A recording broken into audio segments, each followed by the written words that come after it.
آج کی یہ جو ویڈیو ہے اس کی گفتگو کا موضوع یہی ہے کہ ہم لوگوں نے دیکھنا ہے کہ دنیا بھر کے اندر موجود سیکس کے متعلق کون کون سی منفرد روایات موجود ہیں۔ سیکس کرنا دنیا کا قدیم ترین اور عالمگیر ترین عمل ہے۔ کہا جاتا ہے کہ یہ جنت کی لذتوں میں سے ایک لذت ہے جسے دنیا کے اندر اتارا گیا ہے۔ سیکس کرنا، سیکس پر بات کرنا اور سیکس پر عمل کرنا یہ دنیا کے ہر علاقے میں، ہر ملک میں اور ہر جزیرے میں مختلف ہوتا ہے۔ جس طرح سے ہر ملک، ہر جزیرے اور ہر علاقے کی اپنی اپنی روایات اور اپنی اپنی ثقافت ہوتی ہے، اسی طرح سے یہ ہر علاقے، ہر ملک اور ہر جزیرے میں مختلف ہوتا ہے۔ آج کی گفتگو کے اندر ہم یہ دیکھیں گے کہ دنیا بھر کے مختلف علاقوں، جزائر اور ممالک میں کس طرح سے اور کون کون سی منفرد روایات قائم ہیں۔ ہوائی کے باشندے اپنے جنسی اعضاء کا نام رکھتے ہیں۔ ہوائی کے باشندے اپنے جنسی اعضاء کو نہ صرف پوجتے ہیں بلکہ انہیں پیار سے نام بھی دیتے ہیں، لیکن بات صرف یہاں تک ہی محدود نہیں۔ شاہی افراد اور عام افراد کا اپنا اپنا ایک ذاتی جنسی ترانہ بھی ہے۔ ان ترانوں میں کھلے عام الفاظ کے اندر کسی بھی شخص کے جنسی اعضاء کے بارے میں تفصیل بیان کی جاتی ہے۔ جاپانی کم سیکس کرتے ہیں۔ جاپان وہ ملک ہے جہاں شرح پیدائش انتہائی کم ہے۔ نہ صرف یہ کہ بلکہ وہاں کونڈم، حمل سے بچنے کی گولیوں کے استعمال، ابورشن اور جنسی طور پر منتقل ہونے والی بیماریوں میں بھی کمی ہو رہی ہے۔ جاپان کی فیملی پلاننگ ایسوسی ایشن کے سربراہ کا کہنا ہے کہ اس بارے میں صرف ایک وضاحت دی جا سکتی ہے کہ جاپانی لوگ کم سیکس کر رہے ہیں۔ ایک حالیہ رپورٹ کے مطابق ریکارڈ تعداد میں شادی شدہ جوڑے سیکس کے بغیر زندگی گزار رہے ہیں۔ 3/4 مردوں کا کہنا ہے کہ وہ سیکس کے لیے بہت زیادہ تھکے ہوتے ہیں۔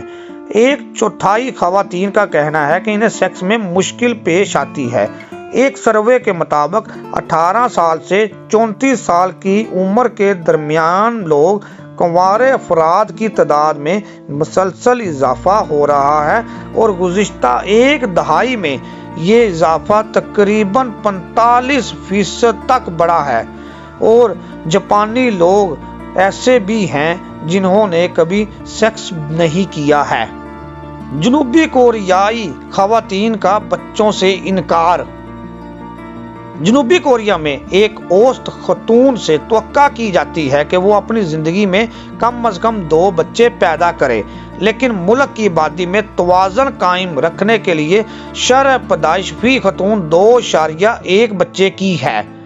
بچوں کی کمی کے بحران کو حل کرنے کی کوشش میں حکومت نے گزشتہ ایک دہائی کے دوران اربوں پاؤنڈ مختلف پروجیکٹس پر خرچ کیے ہیں، لیکن اس کے باوجود شرح پیدائش نیچے ہی جا رہی ہے۔ اس بحران کی وجہ گھروں کی آسمان کو چھوتی ہوئی قیمتیں، بچوں کی پرورش کے اخراجات، کام کے بہت زیادہ اوقات سرِ فہرست ہیں۔ جنوبی کوریا میں خواتین کو بچوں کی دیکھ بھال کا ذمہ دار سمجھا جاتا ہے اور بچے پیدا کرنے کا مطلب یہ ہوا کہ وہ ڈبل شفٹ میں کام نہیں کر سکتی، لہذا وہ بچوں کو پیدا کرنے سے ہی انکار کرتی ہوئی نظر آتی ہیں۔ روس میں یوم حمل منایا جاتا ہے۔ روس کے ایک علاقے میں آبادی میں کمی پر قابو پانے کے لیے ایک قدیم روایتی طریقہ متعارف کروایا گیا ہے۔ ماسکو کے مغرب میں واقع الیانسک کے گورنر نے 12 ستمبر کو سرکاری طور پر یوم حمل منانے کا اعلان کیا ہے۔ یہ چھٹی کا دن ہوتا ہے جس میں شادی شدہ جوڑوں کی حوصلہ افزائی کی جاتی ہے کہ وہ گھر پر رہیں، جس کا واحد مقصد حاملہ ہونے کی کوشش کرنا ہے۔ اس یوم حمل کے بعد اگر 9 ماہ بعد بچہ پیدا ہو جائے